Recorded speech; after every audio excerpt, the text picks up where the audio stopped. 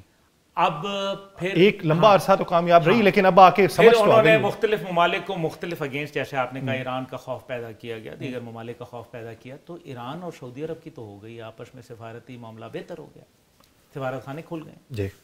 وہاں باوجود اس کے کہ ابھی ایران نے حملہ کیا تھا قطر کے اوپر، مسعود پزشکیان صاحب جو ہیں وہ وہاں موجود ہیں اور بڑے ان کے آؤ بھگت ہوئی ہے، اور وہ بھی بڑے اچھے طریقے سے، حالانکہ اس حملے کے بعد بھی ان کی وزارت خارجہ کا جو بیان تھا وہ تلخ تھا بیان، لیکن تب دیکھیں نا امریکہ کے پیسہ دے کے، اب امریکہ دو باتیں کر رہا ہے، بڑی عجیب و غریب باتیں، یہ ساری دنیا اس کو نوٹ کر رہی ہے. پہلی بات یہ ہے کہ 28,000 فوجی جو ہیں جو کہ ساؤتھ کوریا کے اندر ڈپلائیڈ ہیں، امریکہ نے یہ کہا ہے کہ اس کے لیے $10 بلین دو ہمیں. ساؤتھ کوریا جو کہ ان کا ایک مطلب ایسے جو ہے نا وہ یکدم دو قالب ہیں. جاپان میں 50,000 سولجرز موجود ہیں. اب وہ یہ کہہ رہے ہیں امریکہ، ذرا سنیں، کہ ہمیں $10 بلین دو. اچھا یہی نہیں بات ختم ہو رہی، وہ یہ کہہ رہے ہیں کہ جو 11 اڈے تمہارے وہاں ملک میں موجود ہیں اس کی زمین بھی امریکہ کے نام پہ کر دو. اب یہ جتنے بھی یہ پورے ریجن کے اندر جو لوگ بیٹھے ہوئے ہیں، $125 بلین ان کا ڈیفنس بجٹ ہے، $125 بلین جبکہ پاکستان کا $7 بلین ہے ٹوٹل. اور تمام کے تمام جو 21 اڈے غالباً امریکنز کے موجود ہیں، وہ سارے کے سارے مشرق وسطیٰ کے اندر جو ہے وہ وہی ہے کہ جب غضب کیا تیرے وعدے پہ اعتبار کیا، جب موقع آیا تو وہ چڑیا بھی نہ مار پائے. تیرے وعدے پہ جیے ہم تو یہ جان جھوٹ جانا کہ خوشی سے مر نہ جاتے اگر اعتبار ہوتا یہ نہ تھی ہماری قسمت کہ مثال یار ہوتا. تو یہ دیکھیں نا، اصل بات یہ ہے کہ وہ تھریٹنڈ ہو گئے ہیں، ان کو اب اپنی سوورینٹی کی، کیونکہ عرب دنیا میں جو تھریٹس پیدا کی گئی تھیں وہ منیمائز ہوئیں. غزہ جو ہے ایک واٹر شیڈ ثابت ہوا. غزہ کے بعد جو اٹھنے والی سچویشن ہے اس کے اندر جو چینجنگ آ رہی ہے، آپ دیکھیں کہ ابھی انہوں نے جو ہے وہ شام کے اوپر مہربانی کی، وہاں حکومت تبدیل ہوئی، لیکن ساتھ ہی ان کی وزارت دفاع کے اوپر حملہ ہو گیا اسرائیل کی جانب سے باقاعدہ. مطلب اس سے بڑھ کر اور کیا حملہ ہوتا ہے؟ گولان میں بھی ان کی، گولان کے اوپر بھی، حالانکہ کتنا اب جتنے میسائلز آ رہے تھے جو یمن سے آتے تھے، جو یہاں سے گولان ایک ڈیفنس لائن تھی ان کی، انٹرسیپٹ کر رہے تھے. اور آج انہی کو، یعنی کہ اسرائیل اور امریکہ اپنے دوستوں کو مارتے ہیں، دشمنوں کے ساتھ نہیں لڑتے، دوستوں کو مارتے ہیں. اور اس سب میں پاکستان کا کردار ابھر رہا ہے. اب یہاں جو سچویشن ہے وہ یہ ہے کہ ہم پیسے بھی دیتے ہیں اور جب ہتھیار کی ضرورت آتی ہے تو نہ وہ ہتھیار ہمارے کسی کام کے. پھر مغرب کا آپ نے بات کی، بڑی اچھی، بڑی میرے خیال میں وہ مناسب بات تھی کہ اپنا اسلحہ بیچا گیا. اسلحہ بیچا گیا، اس کے ساتھ کئی سٹرنگز اٹیچ تھے، قدغن لگائی گئی، یہ اسلحہ ہم چلائیں گے، اس اسلحے کو اس ملک کے استعمال میں نہیں آ سکتا، فلانا نہیں ہو سکتا، یعنی کہ ڈیفرنٹ جو، یعنی اس کی اپ گریڈیشن بھی ہوگی تو وہ ہم سے ہوگی، ہم انٹیگریٹڈ آپ کے سسٹم کے ساتھ نہیں ہو سکے گا. اس میں امریکہ جو تھا وہ پھنس گیا اپنے جال میں. انہوں نے جب اتنی قدغنیں لگائیں تو اب دنیا میں جو پاک بھارت مارکا ہوا، یہ ایک بڑا عجیب واقعہ تھا. اس کے اندر چائنیز ٹیکنالوجی جو تھی پاکستانی کرافٹمین شپ کے ساتھ جو ہے وہ ایک زبردست امتزاج جو ہے وہ پیدا ہوا. اور انہوں نے جو ہے وہ دیکھا کہ یار یہ تو سستے بھی ہیں، اچھے بھی ہیں، وقت پہ چلتے بھی ہیں، کام بھی آتے ہیں اور کھڑے بھی ہوتے ہیں. پاکستان ان کے لیے شو کیس بن گیا نا، چائنا کے لیے ان کی مارکیٹ بن گئی، شو کیس بھی بن گیا اور ٹیسٹ کیس بھی بن گیا. ایسا ہی ہے. اور نیوکلیئر بھی ہے پاکستان، یعنی تجربہ گاہ بنا نا ان کے تمام تر جو جتنی چیزیں ہیں. اصل میں جو علاقے کا تھانے دار تھا پاکستان نے اس کو چیلنج کر ڈالا. اب یہی مسئلہ ہے جہاں دنیا ہم نے چیلنج نہیں کیا، چیلنج اس نے کیا، ہم نے تو پھر اس کو جواب دیا نا. وہی مطلب ہم نے جو جواب دیا وہ مطلب کچھ کمال کر رہے تھی، میں نہ بےہودہ جواب نہ کوڑا جواب دیتا ہے.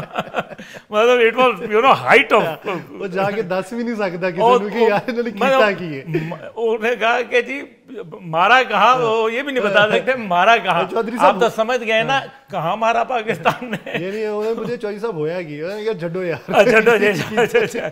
تو مقصد یہاں یہ ہے کہ یہ ساری چیز اپنی جگہ, اصل معاملہ بڑا مزے کا ہے. مطلب یہ ہے کہ اب پاکستان کے آرمی چیف وہاں گئے ہیں اور ہاتھوں ہاتھ بک رہے ہیں. وہ کیسے بھائی آپ نے دیکھا نہیں ہے کہ ہمارے فیلڈ مارشل کا جو معیار ہے, تمام ملک کے جو پریزیڈنٹس ہیں ان سے مل کیسے رہے ہیں عرب دنیا کے, جیسے ایک پیر کو ملتے ہیں. سویگ الگ ہے. ہاں وہ جیسے پیر کو ملتے ہیں, اس وجہ سے کہ وہ ایک کھرے آدمی ہیں, انہوں نے کچھ کر کے دکھایا ہے. کوئی بھی دنیا میں یاد رکھیں بہادری سے لوگ مروب ہوتے ہیں, بزدلی سے کبھی مروب نہیں ہوا کرتے. بہادروں کی دنیا ہے, اور جو بہادر ہیں نا ہمارے, وہ الحمدللہ آپ نے دیکھ لیا. ابھی جو ایک کانسیپٹ تھا جو کہ اس ٹائم پہ پنپنے نہیں دیا گیا, جو جنرل راحیل شریف صاحب گئے اور اس ٹائم پہ سعودی عرب کی تھنکنگ پروسیجر جو ہے وہ اسلامی, اب وہ دوبارہ انٹیکٹ ہو رہا ہے. اور وہ یہ دیکھ رہے ہیں کہ اب دیکھیں نا عرب, جہاں آپ نے سارا ذکر کیا, میں just for the sake of discussion, کیا پہلے سعودی عرب کے اندر روسی صدر کو ریڈ کارپٹ استقبال ملا تھا؟ کیا روسی صدر کو جہاز کے ساتھ اپنے جیٹس جو ہیں فائٹر جیٹس لانے کی اجازت ملی تھی؟ یہ کیسے ہوا؟ کیا چائنا کے ساتھ فقید المثال استقبال دیکھا؟ اس کا مطلب ہے کہ جو لوگ سعودی عرب پہ اعتراضات اٹھا رہے ہیں ان کو یہ بھی سمجھنا چاہیے کہ سعودی عرب جو ہے اگر چلیں, ٹھیک ہے کہ اگر ہم یہ کہیں کہ جی امریکہ کا ایک انفلوئنس ہے, موجود ہوگا, یقیناً ہوگا, لیکن ساتھ ساتھ وہ بیلنس کیسے کر رہا ہے؟ وہ چائنا کو بھی لے کے چل رہے ہیں, وہ جو ہے وہ روس کو بھی ساتھ لے کے چل رہے ہیں, وہ کوئی, اور وہ قطر کے لیے بھی جو ہے جا کے شہزادہ سلمان کا وہاں جانا اور کھڑے ہونا اور وہاں مضبوط انداز میں اپنی بات کو پیغام پہنچانا, اٹس ناٹ اے جوک. یہ ایک نئی ہوا کا رخ جو ہے اس کا تعین ہو رہا ہے. اچھا سر, ایک چیز بتائیے کہ چلیں سیکیورٹی ایشورنس امریکہ نے دی, سیکیورٹی بریچ ہوا اور اس میں امریکہ کا بھی ہاتھ تھا. اب قطر کے پاس آپشن کیا ہے؟ کیا نیٹو کے بدلے میں وہ جو مصر کی ایک ڈیمانڈ ہے, پاکستان کی ایک ڈیمانڈ ہے, کیا نیٹو کے بدلے میں کوئی اسلامی اتحاد کی افواج بننی چاہیے, یا پھر آپ یہ سمجھتے ہیں کہ کوئی ایک ہی جو ہے وہ ایشورنس دے سکتا ہے؟ سر اصل بات یہ ہے کہ یہ ساری بات کو اگر میں سمیٹوں تو میں اس کو ایسے سمیٹ سکتا ہوں کہ اصل میں یہ چیلنج کیا گیا ہے چائنا اور رشیا کو مڈل ایسٹ کے اندر, ویسٹرن بلاک کی طرف سے. تم جو ہے وہ سپر پاور کوئی بھی نہیں ہو, اگر چائنا اور رشیا رسپونڈ نہیں کرتے پراپرلی تو پھر ان کو شاید سپر پاور کا سٹیٹس حاصل کرنے میں وقت لگے گا, اور یہ ساری جو ایفرٹ سمٹ کی ہوئی, ایس سی او سمٹ کی, یہ فیوٹائل ہو جائے گی. اچھا, دوسری جانب جو ہے اس میں پاکستان کا کردار بڑا اولین ہے, کیونکہ پاکستان چائنا کا ایک اتحادی ہے اور بڑا کلوز جو ہے نا, ہم اس کے نیچرل ایلائی ہیں اور ہماری بانڈنگ ہے. اور یہ دیکھیں بڑی عجیب بات ہے, چائنا لادین ہے, ہم مسلمان ہیں, ہم پھر بھی, اور کون کہہ رہا ہے؟ صدر شی جن پنگ, آئرن بردرز. اب ہماری دوستی سمندروں سے گہری, ہمالیہ سے اونچی اور شہد سے میٹھی والی نہیں رہی, اب ہم آہنی بھائی ہو چکے ہیں. یہ ایک بالکل پیراڈائم شفٹ ہے. دوسری جانب جو ہے یہ سارا کا سارا جو شفٹ ہے وہ لک ویسٹ سے لک ایسٹ پالیسی کی جانب پھر رہا ہے, اور لک ایسٹ کے اندر جو دو ممالک جن کا اہم رول ہے, ایک نیوکلیئر پاکستان جو عالم اسلام کی واحد سپر پاور ہے, اور دوسرا جو ہے وہ چین ہے جو ظاہر ہے ایک ڈومیننٹ رول کر. اب جتنے بھی گلف کی ریسورسز ہیں وہ اگر چائنا نے ان کو اپنے ہاتھ اور اپنے جو ون ون سچویشن جس کو وہ کہتے ہیں اس کے ذریعے کرنا ہے, تو پھر ان کو لاوارث نہیں چھوڑنا پڑے گا عربوں کو. اگر انہوں نے چھوڑ دیا تو they are gone for a six. اس لیے ضرورت ہے کہ اس سب کے اندر پاکستان اور چین مل کر ایک کردار ادا کریں. اور یہ جو اب آپ نے ایک اور بات کیا کہ عرب اتحاد تو چلیں بہت سارے بنے, اور آپ نے 1967 کی بھی بات کی, سنائی وار کے بعد پیدا ہونے والی سچویشن, لیکن اس سب سے بڑھ کر ایس سی او ہے نا متبادل. سر آپ کو یاد ہوگا سیکنڈ ورلڈ وار کے بعد لیگز آف دا نیشنز جو تھی وہ ختم ہو گئی تھی. کیوں ختم ہوئی تھی؟ Because they were unable to provide security, shelter and provide the justice to the mankind. اور اس کے بعد یونائٹڈ نیشن مارد وجود میں آئی. یونائٹڈ نیشن کا کام یہ تھا, لیکن یونائٹڈ نیشن اتنی بے بس ہے کہ ابھی کل عدالت سے, انٹرنیشنل کورٹ آف جسٹس سے بینجامن نیتن یاہو کو جو ہے عالمی دہشت گرد قرار دیا جاتا ہے, اس کو گرفتار کرنے کا حکم دیا جاتا ہے, اور ایک ہفتے کے بعد وہ جو ہے وہ جا کے یونائٹڈ نیشن جنرل اسمبلی میں انسانیت کا منہ چڑھاتا ہے اور وہاں تقریر کرتا ہے. انتونیو گنترس صاحب کو جو ہے اس ٹائم پہ استعفیٰ دے دینا چاہیے تھا کہ میں ایک دہشت گرد کو جو ہے وہ اجازت نہیں دے سکتا. بہرحال یہ ہو گیا. اس لیے ایس سی او, شنگھائی کوآپریشن آرگنائزیشن, دنیا کے 42% لینڈ مارش ان کے پاس ہے, 47% دنیا کا پیسہ ان کے پاس ہے. یہ تھوڑے ملک ہیں لیکن یہ نمبر ہیں ان کے. اور پھر ایس سی او جو ہے وہ دنیا کے اندر ایک نیا پیغام لے کے آ رہی ہے نا, اور اسی لیے ٹرمپ صاحب نے کہا کہ یہ اتحاد میرے خلاف ہے, یہ اتحاد میرے خلاف. وہ بیسیکلی وہ تو یہ سمجھتے ہیں نا کہ ڈالر کو پسے پوش ڈالنے کے لیے. تو ڈالر کا تو ہو گیا نا. آپ دیکھیں ڈالر کو تو ابھی جس طریقے سے وہ چائنیز کرنسیز ہیں انہوں نے بٹ کوائن کا بھی موقع کر دیا ہے, اور رشین جو ہے وہ اپنے مارکیٹ میں لے کے آیا ہوا ہے کرنسی کو, اور دیگر چیزوں کو وہ لے کے آ رہے ہیں. نئے سسٹمز متعارف کرائے جا رہے ہیں. صرف جو نیو یارک سٹاک ایکسچینج سے کسی زمانے میں چیزیں چلتی تھیں, اب وہ شنگھائی سٹاک ایکسچینج کے اوپر جو ہے وہ لا رہے ہیں. اور پھر گولڈ کے ریزرو جو ہیں وہ چائنا کے پاس کس حد تک پڑے ہوئے ہیں, اور پھر یورپ نے جو اپنے گولڈ ریزروز رکھوائے ہوئے تھے ان کے پاس امانتاً امریکن بینک کے اندر, وہ انہوں نے واپس مانگ لیے, اور کئیوں نے تو کسی حد تک واپس لے بھی لیے ہیں. تو یہ اب آپ مجھے بتائیں کہ یہ سچویشن کس طرف جا رہی ہے. یہ decline of the super power ہے, اور جب decline of the super power ہوتا ہے ایسے بہت ساری چیزیں آتی ہیں, اور جب کسی ملک پہ مصیبت آتی ہے وہ بجائے اس کے کہ بڑھ کے اسرائیل کو یا ہندوستان کو سپورٹ کرے, وہ اپنے ملک کی طرف جو ہے وہ توجہ ہوتی ہے. اگر روٹی صرف 2 ہو نا تو میں خود کھاؤں گا اور اپنے بچوں کو دے دوں گا, اور اگر ہاں میرے پاس 12 روٹیاں ہیں تو چلو پھر اسرائیل اور انڈیا کو بھی دیں گے. اچھا, کیا یہ ممکن ہے گل صاحب کہ پاکستان گورنمنٹ آفر کرے قطر کو کہ وہ سروسز جو آپ امریکہ سے لینا چاہتے تھے اور جس کے اندر رخنا ڈالا گیا, سکم پیدا ہوا اور آپ کو اعتماد سازی میں فقدان کا سامنا کرنا پڑا اور دل کو لگی آپ کے, یعنی نشتر سیدھا پیور دل میں پیوست کرنے کی کوشش کی گئی. ہاں وہ زہر نہیں پھیلا ابھی تک جسم میں, تو تریاق کے طور پہ ہم بھی ہو سکتے ہیں. کیا یہ ممکن ہے؟ آپ کا کیا خیال ہے؟ ہم یہ جو شیخ تمیم ہمارے وزیر اعظم شہباز شریف صاحب کے لیے پورچ میں کھڑے ہو کے استقبال کر رہے تھے, کچھ تو ہے جس کی پردہ داری ہے. نہیں, ایک بڑا شفٹ ہے سر, دنوں کی بات, بہت بڑا شفٹ ہے. وہ ایسا نہیں ہے. Pakistan is a very very strong country الحمدللہ. اور پھر پاکستان کے بھی تو کچھ تحفظات ہیں. پاکستان کا تحفظ یہ ہے کہ کیا پاکستان کو نہیں معلوم کہ بھارت کی پشت پناہی ہر معاملے پہ کون کرتا ہے؟ ایک طرف بی ایل اے اور مجید گریڈ کو جو ہے وہ بریگیڈ کو دہشت گرد قرار دیتا ہے امریکہ, بہت اچھی بات ہے, ویری گڈ. کیا جو اس کے سوشل میڈیا اکاؤنٹس ہیں وہ بند ہو گئے؟ نہیں. کیا ان کو جو فائنینس کرتے تھے وہ لوگ پکڑے گئے؟ نہیں.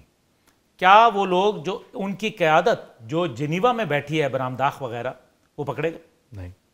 اور کیا ان کے لیے جو سمپتھائزرز تھے جو کہ انڈیا میں بیٹھے ہیں ان کے خلاف کوئی ایک ایکشن ہوا؟ نہیں. اس کا مطلب یہ ہے کہ پاکستان کو پتہ ہے کہ ہوئے تم دوست جس کے دشمن اس کا آسماں کیوں. ہم نے تو امریکہ کی یاری دیکھی ہے, اب بھارت کی باری ہے. وہ بھی ذرا تھوڑا سا مزہ چکھیں. دوسری بات اس کے اندر جو ہے وہ یہ ہے کہ جو اب یہ سارے سیناریو کے اندر اسرائیل بینجامن نیتن یاہو نے جو پردے تھے نا وہ چاک کر دیے. اس نے جو انٹرویو دیا جس کے اندر اس نے کہا کہ میں عالم اسلام میں کسی نیوکلیئر سٹیٹ کو, اور نام لیا ایران اور پاکستان میں برداشت نہیں کروں گا. اور ابھی پھر اس نے جو ہے او بی ایل والا معاملہ جو تھا اسامہ بن لادن والا کہ جی وہ ہاٹ پر, اور یہ پریمپٹیو سٹرائک ڈاکٹرن جو تھی, یہ لفظ آیا کہاں سے تھا جو 9/11 کے بعد امریکہ نے استعمال کیا تھا؟ یہ ایکچولی اسرائیلی کریشن ہے. یعنی کہ پریمپٹیو سٹرائک ڈاکٹرن کیا ہے کہ مجھے جی خطرہ ہے تو میں وقت سے پہلے جو ہے وہ حملہ کر دوں.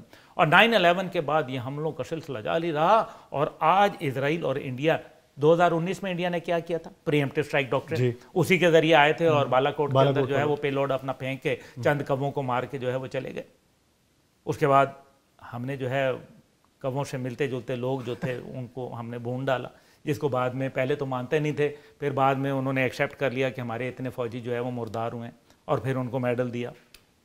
تو پھر اکثر بات یہ ہے کہ یہ پاکستان کو بھی معلوم ہے، ابھی جو پاک ایران جنگ ہوئی آدھی ایئر فورس پاکستان کی جو تھی وہ بلوچستان کے بارڈر کے اوپر تھی. کیوں تھی؟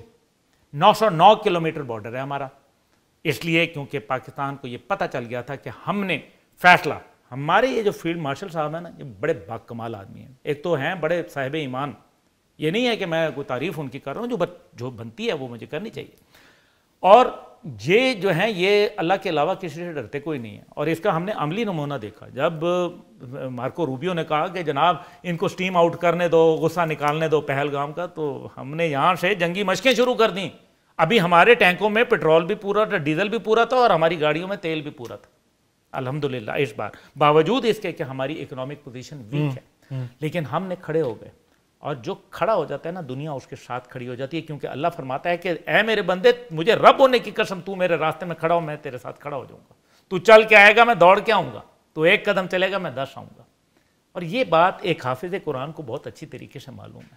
اور جب یہ ان کو معلوم ہے انہوں نے فیصلہ کیا کہ ہمیں ایران کے بارڈر پر ایرانی اپنے بردر ایرانی جو سولجرز ہیں وہ چاہیے، نہ کہ اسرائیلی فوجی. یہ فیصلہ تھا پاکستان کا ایران کے اوپر جو حملہ تھا. اور پھر آپ نے دیکھا کہ کس طریقے سے ابھی جو مسعود پزشکیان صاحب جو کہ ایران کے صدر ہیں ان کے ساتھ جو ہمارے وزیر اعظم صاحب اور ساتھ فیلڈ مارشل صاحب کی جو گفتگو ہوئی ہے، بات چیت بڑی اہمیت کی حامل ہے. ایران اور پاکستان دو اہم ترین ملک سامنے آ رہے ہیں، اور ترکیہ جس کے پاس ایک بڑا آرسنل ہے، اور آپ کو پتہ ہے کہ اس کے بھی مغرب کے ساتھ تعلقات جو ہے کافی کشیدہ ہو چکے ہیں. اچھا، آپ سمجھتے ہیں کہ ترکی نیٹو سے باہر نکل سکتا؟ نیٹو کی حیثیت کیا ہے؟ سر میرا ایک سوال ہے، دیکھیں اگر نیٹو کی حیثیت نہیں ہے تو رشیا تو اسی کو بنیاد بنا کے یوکرین پہ حملہ آور تھا نا سر. بالکل درست بات کر رہے ہیں آپ جو ہے. تو پھر رشیا نے بنیاد بنایا نا، تو پھر کیا نیٹو والے آئے اس کی مدد کے لیے جس طرح سے انہوں نے کہا؟ اور کیا صدر زیلنسکی نے پہلا لفظ کیا بولا تھا کہ وی ہیو بین بیٹریڈ، ہمیں دھوکہ دیا گیا. اور پھر صدر زیلنسکی کی جس طریقے سے اوول آفس میں بے عزتی ہوئی، مجھے نہیں یاد پڑتا اپنی زندگی کے اندر کہ میں نے کسی سفارتکار کو اس انداز میں دیکھا. ایسے اقدار تو رہے ہی نہیں امریکہ کے. یعنی یہ تو باتیں رپورٹ ہیں، تاریخ کا حصہ ہیں کہ بہت سے مواقعوں کے اوپر ایک دوسرے سے تلخ کلامی ہوئی، ایون القابات بہت برے استعمال کیے گئے، لیکن جب کیمرہ آن ہوا ہے تو مسافیہ بہت بہتر طریقے سے کیا. لیکن اس بار تو کیمرے کے آگے تو پہلی بار زندگی، پتہ نہیں بعد میں تو شاید میرے خیال میں کوٹ شاید لگا دی ہو وہاں اکیلے میں جا کے. تو اب اس نے جو ہے وہ یونیفارم بھی اتار دیا جو وہ پہنتا تھا زیلنسکی. اب اس نے جو ہے وہ ایک، اور پھر زیلنسکی کون ہے؟ یہودی. اور زیلنسکی کے ساتھ کون ہے؟ تو اگر ایک یہودی کو چھوڑا جا سکتا ہے تو دوسرے یہودی کو بھی چھوڑا جا سکتا ہے. اب دیکھیں یاسر بھائی، ایسٹس اور لائبلٹی میں بہت بڑا فرق ہوتا ہے. پہلے یہ ممالک جب دنیا یونیپولر تھی اور دنیا کے اندر ایک بالکل امریکہ کا ڈنکا بج رہا تھا، واقعی بالکل پچھلے 20-25 سال کی تاریخ نکالیں تو امریکن ڈومینیشن جو تھی وہ اپنے عروج کے اوپر تھی. لیکن اب جو نیا سسٹم آیا ہے اس کے اندر جو enemies of the enemies of yesterday, they have become friends of today, and friends of yesterday they became your enemy today. کیا یہ میں غلط نہیں کہہ رہا؟ ملٹیپل اس کی جو ایگزامپل، یہ تو سر اب کی بات نہیں، تو یہ جو 20-25 سال گزرے ہیں اس کے اندر بہت سارے جو بت ہیں وہ ٹوٹ گئے ہیں. امریکہ جو ہے وہ مقروض ہو گیا $31.9 ٹریلین کا، اور وہ کس کی بنیاد کے اوپر؟ وہ انہی لوگوں کے جو ہے. اور پھر جو اس کے پراکسیز کے ذریعے وہ کام کروانا چاہ رہا تھا، دونوں جو ہے دے ڈسپوائنٹڈ امریکہ بیڈلی. اسی وجہ سے نریندر مودی سے جو ہے وہ بہت زیادہ جو ہے وہ نالاں ہو گئے ڈونلڈ ٹرمپ، اور اس کو ملٹیپل ٹائم جو ہے اس کو جو ہے وہ ذلیل ہی کیا دوسرے لفظوں میں، کیونکہ وہ ایکسپیکٹ نہیں کر رہے تھے. اور پھر ایسٹ اور لائبلٹی، کیا اب امریکہ کے لیے، میں یاسر صاحب سے سوال پوچھتا ہوں کہ کیا اب اسرائیل امریکہ کے لیے ایک ایسٹ ہے یا اب اس کے لیے ایک بوجھ بن گیا؟ بوجھ تو سر وہ دیکھیں نا، آپ کے سینٹ کے اراکین جو ہیں وہ آپ کے خلاف ہو جائیں، ادھر سے سیاسی بوجھ، اخلاقی بوجھ، سر معاشی بوجھ، معاشی بوجھ، معاشی بوجھ سب سے بڑا، دفاعی بوجھ بن گیا نا۔ ہاں جی، اور انڈیا بھی بن گیا، تو جس پہ تکیہ تھا بہت، وہ پتے ہوا دینے لگے۔ اس لیے ان لوگوں کے لیے بہت مشکل ہے۔ اور امریکہ کے اندر خود آپ نے جیسے کہا کانگریس مین ہیں، سینیٹرز ہیں، ان کے ہاں جو اپوزیشن ہے وہ بھی یہی کہہ رہی ہے نا کہ امریکہ کو ہم نے اپنے اندر سے آپ اسرائیل میں اور جمہوریت جو ان کی سر عوام کھڑی ہو گئی، اعداد و شمار آپ لگا لیں نا، آپ ان کے ریزرو فوجیوں کو دیکھ لیں، آپ ان کے جو ایکچوئل فوجی ہیں ان کو دیکھ لیں، آپ ان کی ڈیتھ ریشو کو دیکھ لیں، آپ ان کی سٹیٹمنٹس کو دیکھ لیں، وہ تو کہتے ہیں کہ ہمیں تو مارنے کے لیے بھجوا دیا تم لوگوں نے۔ اب وہ ریزرو فوجی جن کو باقاعدہ طور پہ یہ متنبع کیا جاتا ہے کہ جب ضرورت پڑے گی جہاں پہ بھی موجود ہوگے واپس آؤ گے، اب ان کی طرف سے جو انکار سامنے آ رہا ہے اس کے باوجود ہٹ دھرمی کا مظاہرہ کر کے آپ اپنی حکومت بچانے کے چکر میں لگے رہیں، تو وہ تو اس کے اندر سے ریٹیلیشن دیکھنے میں آ رہی ہے۔ تو اگر اسے سم اپ کریں، آپ کو کیا لگتا ہے کہ یہ جو نئی دنیا تشکیل پا رہی ہے یا نیو ورلڈ آرڈر جسے کہہ لیں، یہ مارز وجود میں یا اپنی عملی شکل میں کب تک آ جائے گا؟ اس کا آغاز ہو گیا ہے الحمدللہ، اور آغاز ہوا ہے آپریشن بنیانم مرصوص سے، جہاں بنیانم مرصوص صرف پاکستان کے لیے نہیں ہے، پوری دنیا کے بلکہ پوری دنیا کے مسلمانوں کے لیے ہے کہ جب تم اللہ کے راستے کو اپناتے ہوئے اتحاد کی لڑی میں پرو جاؤ گے تو تم شیشہ پلائی دیوار بن جاؤ گے، یہی بات۔ اور دوسری طرف جو ہے وہ ورلڈ آرڈر شفٹ کر رہا ہے چائنا کی وجہ سے اور ایران کی وجہ سے۔ ایران نے اسرائیل کو اور پاکستان نے بھارت کو، امریکہ کے دو جو آگے پراکسیز تھے ان کو ادھیڑ کے رکھا، اور ایران کو اگر امریکہ حملہ نہ کرتا تو ایران کے جو پریسیجن تھی، یعنی کہ ایک اورا تھا نا، ایک سموک سکرین کریٹ کی ہوئی تھی اسرائیل نے، وہ کہتا تھا کہ میں انونسبل ہوں، مجھے ناقابل تسخیر ہوں، میرے اوپر کوئی حملہ نہیں کر سکتا۔ آئرن ڈوم ادھیڑ کے رکھ دیا، ڈیوڈ سلنگ سسٹم توڑ کے رکھ دیا، ایرو 1 ایرو 2 ایرو 3 جو ہے ادھیڑ کے رکھ دیا، پیٹریوٹس کو جو ہے وہ زیرو کر کے رکھ دیا، یعنی کہ ایک نئی اور اتنی پریسیجن کے ساتھ۔ آپ کا کیا خیال ہے ایران نے یہ سارا کام خود کیا؟ ایران کے یہ میسائل جو تھے یہ پہلے تو اتنی پریسائسلی جو ہے وہ حملہ نہیں کر رہے تھے، لیکن سر ایک بات ہے جو خود دنیا میں جب آپ کو اللہ حسن دیتا ہے تو نزاکت آ رہی ہے۔ جب آپ اگر فرض کریں اچھے گلوکار ہوں تو سپانسر بہت آ جاتے ہیں، اور بھی بہت سارے لوگ ہیں اور بھی ہیں غم زمانے میں۔ اسرائیل والا تو سر وہ منظرنامہ ہوا ہے، وہ بتاتا یہ رہا ہے کہ میں بلیک بیلٹ ہوں، ایکشن دکھاتا رہا ہے، تو کسی نے آگے سے ایک گھونسا مارا تو کہتا میں بڑے پرا ان کو لا کے لیا۔ تو بلیک بیلٹ جو اور بھی تو ہے نا، بہت سارے جوڈو کراٹے والے ممالک ہیں نا، باقی دنیا کا ورلڈ آرڈر چینج ہو گیا، صحیح، اور یہ چینج ہونے جا رہا ہے۔ صدر شی جن پنگ نے ادھیڑ کے رکھ دیا ہے 3 ستمبر کو جو اپنی تقریر کی اور جو شو آف اسٹرینتھ کی، اور آپ یقین مانے میں فوجی گھرانے سے تعلق رکھتا ہوں، میں جو ہے وہ ایکوپمنٹ دیکھا جو میں نے پہلے نہیں دیکھا، اور ابھی اس میں ملٹیپل چیزیں، یعنی کہ آرٹلری کو تو دکھائے ہی نہیں، کوئی آرٹلری گن آپ نے دیکھی؟ کوئی گن نہیں دیکھی، توپ خانہ یعنی کہ جو ہے یہ سر وہ ڈی ایف جو ہیں وہ ڈی ایف کو ہی لے کے بہت سارے بام پائے جاتے تھے، ایمفیبیس ٹینکس جو ٹائروں میں چلنے والے آرمڈ پرسنل کیریئر تو میں نے دیکھے تھے، ٹینک نہیں دیکھے تھے بابا یہ۔ اور پھر آپ دیکھیں راکٹ کمانڈ، سائبر کمانڈ، مسائل کمانڈ، اسپیس کمانڈ، یعنی کہ ایک دنیا تھی ان کے پاس، اور وہ انٹر کانٹیننٹل بیلسٹک میسائل سے نیوکلیئر بم جو ہے وہ کھلے عام سڑکوں کے اوپر جو ہے وہ چلا رہے تھے۔ What was the message? اور پھر کون لوگ تھے وہاں؟ وہاں تھا نیوکلیئر پاکستان کا سربراہ جناب شہباز شریف، وہاں تھا نیوکلیئر نارتھ کوریا کا سربراہ اور دنیا میں ایک بہت بڑی فوجی طاقت کا سربراہ کیم جونگ ان، جو ینگ ہے اور میں کہتا ہوں ادھیڑ کے رکھتا ہے، اور پھر تیسرے تھے خود صدر شی جن پنگ، جنہوں نے اکنامک سٹرینتھ بھی دکھائی ہے، جنہوں نے جو ہے دنیا کو نئے نظام بھی بتایا ہے، اور ساتھ معاشی جو ایک نظام پیش کیا ہے، اور پھر انہوں نے دفاع کے اندر ایک عظیم پریڈ دکھائی. اور چوتھے تھے جناب صدر ولادیمیر پوٹن، جنہوں نے امریکن اور نیٹو کے نظام کو جو ہے چیلنج کر کے رکھ دیا یوکرین کے اندر، اور الاسکا کے اندر ہونے والی کانفرنس میں پلیٹ میں رکھ کے یوکرین جو ہے امریکہ نے ان کو پکڑا دیا. اسی الاسکا میں جو ایک وقت میں جو ہے وہ چند $1000 کی بدلے میں خریدا گیا تھا امریکہ کی جانب سے. یعنی نیو ورلڈ آرڈر جو ہے یہ اس وقت تشکیل پا رہا ہے، اور اس کا نقطہ آغاز جو تھا وہ بنیاد المرصوص تھا. اب دیکھیے کہ آنے والے دنوں میں منظرنامہ کس حد تک تبدیل ہوتا ہے، اور یورپ میں جو طاقت کا استعارہ ممالک سمجھے جاتے تھے، اب یورپ کی طاقت مشرق میں کس حد تک منتقل ہو رہی ہے اور اس کے کیا نتائج نکلتے ہیں. ناظرین، پوڈ کاسٹ کا وقت ختم ہو جاتا ہے. بہت شکریہ عبداللہ حمید گل صاحب اس حوالے سے اپنا وقت دینے کے لیے. میں کسی اور ایپیسوڈ میں آپ کے سامنے حاضر ہوں گا. مجھے دیجیے اجازت. اللہ نگہبان.